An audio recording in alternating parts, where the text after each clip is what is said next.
Well, good morning. How y'all doing today? Good. Yeah, awesome. Hey, I'm Scott. I want to welcome you to Cross Church again. We are on pursuit of happiness. And anybody in here not looking for happiness? Hope you're going to find it anyways. You're going to find it, and I'm telling you, you're going to love it. It's going to be great. So we are actually going and diving into the book of Philippians. And I want to make sure that I say this right because my Northeast Ohio accent, people have told me, dude, you're saying Philippines. And I'm not saying Philippines, all right? So Philippians. So if I say it really fast, I'm sorry. Hopefully you know what I mean by now. Philippians. I just got to keep saying it. I was practicing this in the mirror, and it just wasn't coming out right. And I'm like, I can't. I sound crazy. So if you want to turn to chapter 1, and get ready for this. You know, we all have somebody, and hopefully I can kind of spur some thought in your mind here. We have somebody that we've done life with. We've been through some struggles with. Maybe we did something hard with, or we were on mission with. Like maybe you dug a ditch or something with this person. You got a great relationship. Maybe it's like you've been through a lot of things. You've been married for a while. I know myself, like I've been married for 16 years, right, babe? All right, so make sure I got that right. 16 years. And we've been through, some things here. And, like your spouse obviously is probably somebody you've done a lot of life with. But, in thinking about this particular verse, 2020 was hard, right? Probably hard for a lot of people. And probably a lot of us really went through some things there. And I don't need to list them because I'm sure we all went through similar things. But for me and my family, 2020 started off kind of rough. The second week of 2020, our family dog died. Okay, and I know some of you are like, oh, and some people are like, oh, it's just a dog. I get it. Like, there's two sides of the argument. Some people are like, what? That's family, all right? So, okay, we're not going to go there. But our family dog died. But this dog, he was with myself and my wife when we bought our first house. I got pictures of him when we didn't even unpack boxes yet, and there's pictures of him. I think it was like the second or third day we were in the house, we went and bought the dog. He was there when the stork brought the kids, here and there, and it was great. The two kids as they came in, and he grew up with the kids and all that, and then we moved out here, and he was with us. And, there's actually pictures of me driving from Texas to here with the dog at the front seat of the U-Haul with me. And I'm like, this thing. And I got a picture. I was like, I was going to tie him up at a rest stop and just leave him. And they're like, no. See, so, yeah, I'm playing both crowds, all right? It's family. No, it's just a dog. All right. Anyway, so... But, the dog he saw a lot of life with us. He went through a lot of things. The story really isn't about the dog, so much so as it was my wife. And it wasn't really that I got a chance to reflect on this until we walked out of the vet after they gave us the news and we got to see him for the last time. And I sat there and I was thinking to myself so much that I said out loud, I said, Jay, we've been through a lot of stuff together. And I was like, man, we've been through some things together. And it was just like, wow, just reflecting on all the things that we've been through. And I don't want to go into the list of that, but, we served our country together. We had kids, like all this hard times that we've done and all the good times too. And so hopefully you're thinking of somebody in your life that you've been through some things with. It could be coworkers, could be an old job. You're like, man, I love those people, but I couldn't stand my boss, right? He put us through some things, and that's how you grew a relationship with people maybe. Yeah, like you've been on mission with a lot of people. So, in thinking of that and thinking of Paul in this, I'm like, man, that makes sense. So if I were to summarize a lot of this, I would say this. It would say it takes courage to forsake comfort for the pursuit of happiness. Hopefully some of you can agree. If not, maybe you'll agree at the end. If not, I'm sorry. Maybe we can talk later. It's okay. So picking up, at verse 3 of Philippians, I'm going to say it, make sure intentional to say it like that. We're going to read this, and I want to see how Paul's response was in reflecting on those people in his life that he went through some things with. So verse 3, it says, I thank my God in all my remembrance of you, always offering prayer with joy in my every prayer for you all, in view of your participation in the gospel from the first day until now. So Paul opens up by reflecting, by taking a step back and going, man, what did I go through with these people when I was starting this church? And if anybody knows the stuff that Paul went through, let's see, what is some of the stuff he went through? He got to meet with other people and pray with them. He even baptized some of them, which is awesome. okay? He cast a demon out of an annoying girl, right? You know what it says? Some versions say annoying girl. Like, how many of y'all would, I'm sure y'all got somebody in your mind right now. I'm like, I would love to cast a demon out of that person. Woo! We find some folks at church. Let's go, okay? Let's go. Let's go. Anyways, I'm down. I can't cast out demons, but I'm down to go watch. All right. Oh, they were stripped and beaten and thrown in prison, but what did they do? They sang songs until an earthquake happened, and they got to go hang out with the jailer, right? Anybody remember that story is really good, okay? What else did they do? Oh, I don't know if anybody knows or not, but kind of like right before they ended up in Philippi, they met Timothy. And I love bringing this up because, man, Timothy, that dude. Does anybody remember or know what Timothy did before he went on the mission with Paul? You can shout it out if you know. Like, anybody remember that? No? Like, what did he say? He got circumcised. Nothing says, I want to go on mission with you, like going, all right, Paul, let's just do this and knock this out, bro, and then I'll get on that boat with you. Everyone's like, no, none of you all, don't worry, we're not going to ask you to do that here, okay? It's totally cool. That's up to you. We kind of evolved past that. But, man, that's right. That's dedication to the mission right there. And so what else is he doing? He was also reflecting on the struggles, okay? And when he was reflecting on the struggles, it says, always offering prayer with joy in my every prayer for you all, in view of your participation in the gospel from the first day until now. He's reflecting on that, and he automatically responds with prayer for them. That's awesome. That's something we should be doing as believers, especially if even they're unbelievers, but you had some awesome times with them. Man, just go, I'm going to pray for this person because I love them. And we really went through some things, and hopefully they see the light if they're unbelievers. Also, his response was that prayer for those he was on mission with, right? And he knows, maybe he didn't know those people real well, okay? Like, you meet some people, you go through some things together, you get to know them, but he didn't know them really well. But he knew, the people, he knew who set them on mission, right? And it says, right, like trials are going to come, but God provides partners in this pursuit, yeah? And because none of us can or should think that we should do this alone, right? Like God's going to provide some people, and you might not know them perfectly well, but he's going to provide some people to get that mission fulfilled for his reason and his cause. And a lot of, for me, if you've been coming here for a while, you should know this. I usually do the introduction, okay? And I'm up here, and I'm like, I'm spouting off this and that, and I usually ask you to text or scan the barcode in front of you. If you don't know, Josh worked hard on those barcodes, Come on, scan those. Like, Josh did an awesome things. Thank you, Josh, wherever you're at. I don't see. But man, so at least you can do. But yeah, I asked you to scan the barcode. Well, normally I say, hey, we want to know you. We want to know how we can pray for you. Well, I also say we want to know how we can be on mission with you or go on this journey with you.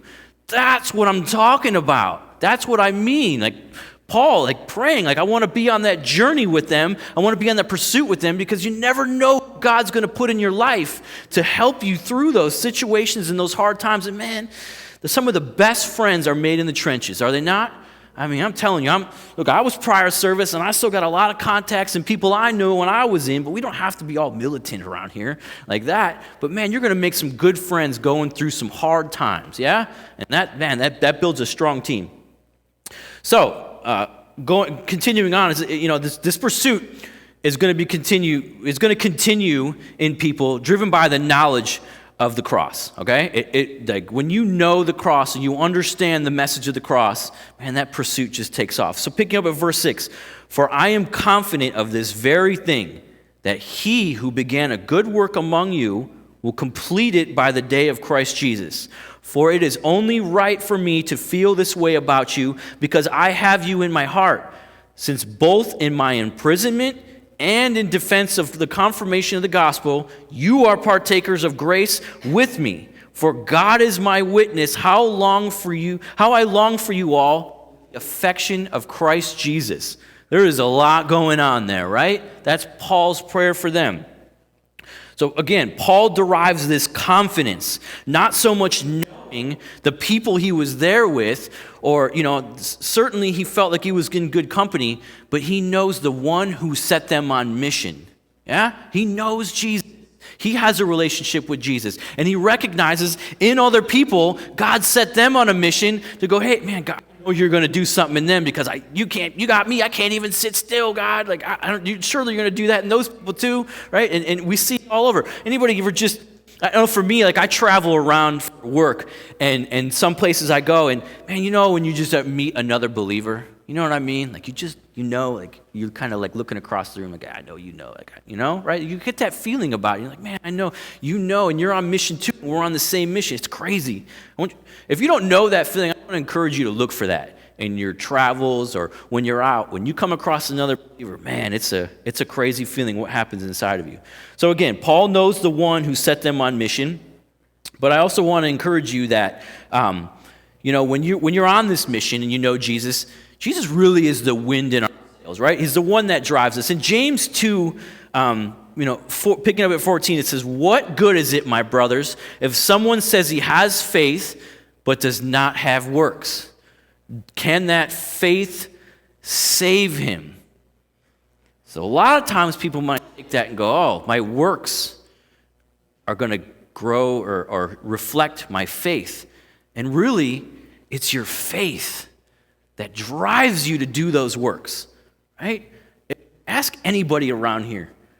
The kids back there, I know a lot of people, they come here and they serve and they're doing a lot of things and they got a lot of plans. I talked to somebody just this morning, they cleaned out a bunch of rooms just because they're faithful to God, and God said, hey, maybe just go do this, or they just feel compelled to serve at the church.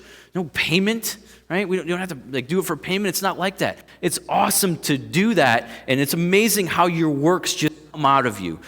Care just comes out of you. Look, you're looking at somebody who's been transformed later in life. And I can tell you right now, one of my biggest issues in life before I started following Jesus is I didn't care about anybody else but myself. And it's amazing the way God transformed me now to even come up here and stand here and do this. My family, you can ask them afterwards, trust me. Like, it was amazing how much I didn't care about people to how much I actually really care about people, so much so that, man, I laid down on much for people. So, where'd I go? I kind of went off on something there. All right, so Paul knows that he was in good company those days. But Paul does something interesting in verse 8. Visit that. He invokes God as his witness. Isn't that crazy? God's right there. Paul is basically saying, God's right here with me in this journey. And some of y'all remember a couple weeks ago, we baptized. Like, that was awesome. If you were here for that, that was awesome, wasn't it? Like, it was a great experience. And we just took communion. We're doing that with each other, but we're also in communion with God while we do that. Yeah, right? Like, I remember when we had the baptisms, we try to bring the kids up here. And I was like, bring the kids so they can see this, and try to bring them up in front, And it was awesome to be there with my kids and the other kids so they can just experience that. Look, and when you read Matthew 18:20, it says, "For where there are 2 or 3 gather in my name, there I am with you." God's with us in this journey. It's not just we're here a bunch of people at church, right? Like, we're here worshiping God, hearing God's word, but God is with us, and that's awesome. We get to be together in communion with God. All right, so, and also in verse 9, Paul prays for their pursuit. And it says, "In this I pray, that your love may overflow still more and more in real knowledge and all discernment, so that you may discover the things that are excellent, that you may be sincere and blameless for the day of Christ, having been filled with the fruit of righteousness which comes through Jesus Christ for the glory and praise of God." Look at Paul knows life's not going to be easy. This dude faced prison, annoying people. We all got annoying people in our life, and hardships. But that he prays that we be grounded in what? In love. That it shines through no matter what. And he's also asking us to take this biblical worldview. I want to encourage you, especially in the times that we're living in today, to take a biblical worldview. And what that means is how God views the world, how God views his creation, what God's intended purpose is, and what his word says it is, versus what the world thinks it is. Because I guarantee they never seem to match up. Once we start to read the Bible and understand how God sees his creation and what it was meant to be, it's amazing. No, I don't need to mess with that. I don't need to do that. Right? So, one thing that I recognized is that really God is asking us to have this biblical worldview so we can be more effective witnesses, so we can help guide the world back to things, because I've met a lot of people that get caught up in some mess. But we also shouldn't be surprised that the world is doing what it's doing. You read a lot of news articles, and they're like, a lot of them are designed for like shock and awe factor, yeah? And like, I can't believe this is happening, and to rile up, people, and, throw the newspaper or maybe kick the dog. I don't know, whatever these people are doing. I remember I'm playing both crowds. I don't know. Some of you are like, kick the dog. Anyways, I don't kick the dog, okay? But you know how people get. I'm sure some of us got somebody in our family, Uncle so-and-so or Grandpa who's is what, that are sitting there watching the news all day and they're angry all the time. Am I right? Come on now. I know I got somebody too in my life. They came down to my house and they want to spout off all this stuff. I'm like, come on, man. We don't need to go there. And then they got to go, oh, well, I'm reading the Bible too. I'm like, okay, well, hopefully you're matching it up. So we have to recognize that our cause as believers is not the cause of the day. The cause started back when Jesus gave us the mission to go and baptize and tell the world, right? And tell everybody who it is. That's our only cause we need to take up for today. So it says right here, to discover the things that are excellent, that you may be sincere and blameless for the day of Christ, right? You will find those things when your cause is spreading the message of Jesus Christ. I promise you, it's amazing the way that happens. God just works some magic in that. But also, being on this pursuit, Paul mentions, this thing of righteousness. And I don't want to get too deep in this, but Paul is mentioning the doctrine of imputed righteousness, okay? And Galatians 2 defines this pretty well. It says, I have been crucified with Christ. It is no longer I who live, but Christ who lives in me. And the life I now live in the flesh, I live by faith in the Son of God who loved me and gave himself for me. Jesus died for you to credit your account, okay? We had a debt we couldn't pay, and Jesus paid that debt. But you have to ask yourself, okay, well, I'm still alive. What am I supposed to do? And I got to say, I'm glad you asked. You asked back? Somebody asked. I'm like, all right, well, cool, because I got it right here. All right. So what's your response? Well, Romans 12. Therefore, I urge you, brothers and sisters, in view of God's mercy, offer your bodies as a living sacrifice, holy and pleasing to God. This is your true and proper worship. You ready? This is good. Do not conform to the pattern of this world, but transformed by the renewing of your mind. Then you will be able to test and approve what God's will is, his good and pleasing perfect will. A living sacrifice. Yes? Not having to watch the news. That's great. We don't have to do that. Also, too, since you asked, chapter 1, we continually ask God to fill you with the knowledge of his will through all wisdom and understanding of the Spirit gives, so that you may live a life worthy of the Lord and please him in every way, bearing fruit in every good work, growing in the knowledge of God, being strengthened with all power according to his glorious might, so that you may have great endurance and patience. Whew. How many of y'all need patience? I know I struggle with patience. Verse 12, and giving joyful thanks to the Father who has qualified you to share in the inheritance of his holy people in the kingdom of light. For he has rescued us from the dominion of darkness and brought us into the kingdom of the Son he loves, in whom we have redemption and forgiveness of sins. Now, I got like 2.5 hours left, and I'm going really fast, so let me slow down here. It's almost like Paul is saying, don't waste your time anymore. You've been redeemed. You have an inheritance later. Eternity is a long time. Life is a vapor. Stop wasting this vapor on the news, on sitting on the couch, on, gosh, throw something out there, man. Like, what are people wasting their time on these days? It's amazing. I try not to waste my time on sleeping in. Yeah, I had to throw that in there. Don't sleep in. A lot of that bed gets comfortable, right? But we have so much time left. Use it for the glory of God. How awesome is that? And our inheritance comes later. All that stuff can come later. So I want to ask you, are you sharing your struggles, your trials, Your circumstances, are you sharing that with anybody? Are you going through some things with other people? Are they able to come alongside of you and help you? I mean, let's be honest. A lot of us are probably sitting here going, well, dude, those are my problems, all right? I don't need to, I'll deal with them. What? That's not what we're called to do.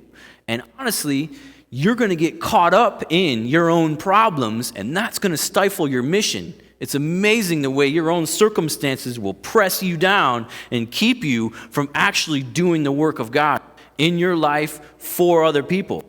So, how can you have success with others if you're keeping your own trials to yourself and not confronting them? Dave says at CR, a lot of self-recovery on Wednesdays, that you're only as sick as your secrets. So why keep them? Because it's amazing what happens when we let them out, when we just kind of share with others our secrets and go, hey, you know what? And people are like, yeah, man, I can relate. Oh, yeah, this is what I went through. Let's go through this together. That's what we do as the church, and that's how we go on mission. That's how we strengthen our relationship, and honestly, that's how we reach others, right? Dave, Celebrate Recovery is a prime example of how we reach others. We're all been through some things. Maybe we're still going through some things. A good amount of us are still living on this earth, so we're probably still going through some things, and we get to share in that with other people, and it's amazing, and we get to actually lead other people through those circumstances. We don't have to, look, I know Pastor Andrew's not perfect. I'm up here preaching God's word, and I'm not perfect. And sometimes I'm thinking to myself, like, gosh, I don't even feel, qualified for this. But God's calling me, dude, just go up there and do it. He's not saying dude, but he said, go up there and do it. Oh, sometimes I hear you saying dude, like my conversations, all right? Just go do it, man. Got to kind of give me a kick, do it. And it's crazy for me to be up here speaking this, if y'all knew that. But anyways, so I want to ask you, though, this too, and I know this is probably going to get some of y'all. Show of hands, how many of y'all actually took up Pastor Andrew on the lunch or coffee or something? Anybody ever been out with Pastor Andrew? All right? Some of y'all need to quit telling him no. All right, you do. Because I know he's asked many of you many times. But you have to understand, I'm going to share his secrets in here, because I got a microphone. You have to understand what he's doing. He wants to get to know you. He also wants to get you plugged into the church. I'm not talking about this place.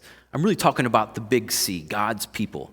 And he wants to get you, show you that there's probably other people that are going through some things or that have been through parts of life, and that your situations, man, they're your situations, but there's other people that have been through that. But he also wants to show you that you can go through those things. You can heal from those things. God, a lot of times, will remove those things. If you don't believe me, you need to come to Celebrate Recovery Wednesday night and hear some of those stories about things that have been removed from people's life so they can be on mission for Jesus. It is amazing. But he also wants you to go on mission and go forward, not just sit. Go forward. Because we are on mission here, and a mission is never just sitting and going, yeah, I'm going to let go and let God. That's not a being on mission. I'm going to tell you right now. So, where was I? I got lost there. Sorry. All right. So Paul's response in reviewing these days and trials was that of prayer. Okay. It's not what. Okay. Yeah. Sorry. So remember, he asked, right? He asked him to continue in love, knowledge, discernment, discover what is excellent, bear fruit which comes from being a faithful follower of Jesus, and have endurance until the day of Christ. Yeah, have endurance. That's hard because the mission's not going to be easy. And when you're running a race, as Paul likes to say, it's not going to be easy. Right? But why prayer? Why would he pray this for him when he knew, going these hard times? And let me tell you this, I know this for sure, especially the life that I lived. Now that I know the message of the cross and I have a relationship with Jesus, I truly cannot, absolutely, I've even tried a couple of times to go back to my old life. I can't do it. My old life was drinking in a lot of things. And I actually tried to go back to that. And I couldn't do it. I just couldn't do it. It was just like, this isn't me anymore. Why am I doing this to myself? And it's amazing how that message of God does that for you. But I want to look at a perfect example in the Bible. Of course, the Bible, right? Peter Does anybody remember what happened to Peter after he denied Jesus? Right? After he's like, nah, I don't know him. Yeah? He tried to go back fishing again. Didn't he? He tried to go back to fishing because we know that because that's where Jesus found him. What did Jesus ask him once he found him again? First he asked him, like, do you love me 3 times? Like he was kind of testing him, but he was also giving a reminder, saying, hey, how much do you love me? What else did he say? He also said to go feed my sheep. Yeah? Like he put Peter on mission. He gave him something to do. He's like, man, you can't go back to fishing. What? This isn't you anymore. I didn't come for this for you to just go back to fishing. I didn't do this for you. I didn't pay this price for you. But he said, go on mission for me, Peter. Right? Fish for men, Peter. Go, Peter. Go. That's how we should be. Go. We should be going. Okay? So maybe you're sitting there and you're thinking, I don't have anything to offer. Am I right? Some of you are probably sitting there going, you know what? I don't know. I got nothing to offer this church or this place. Maybe you don't have something to offer this church. But I guarantee you got something to offer the Big C church. And I want to encourage you to find that. Look, not every particular little C church is for everybody. I was a chronic church shopper for a while there myself until I found a home here. And I'm telling you, it's amazing what God does. But to go, you got to go. And you have something to offer. And so I want to encourage you. If maybe you've been coming, maybe you've been hanging out, maybe you've been checking it out, you got to get up. You got to dust yourself off of all the situations, circumstances. Don't let those define you. And you got to get on mission, okay? Got to get on mission. And you can do that by getting involved. Maybe the first step of getting involved is taking Pastor Andrew up on that coffee or the lunch. Man, that's a really good step to get plugged in. Bible groups, we have Bible groups for sure. Sign up. But I want you to remind you how this started. It takes courage to forsake comfort for the pursuit of happiness. Okay? J.I. Packer says this wonderfully. He says, ease and luxury, such as our affluence, brings us today, so we are rich. If you do not make for maturity. Hardship and struggle, however, do. Let's pray.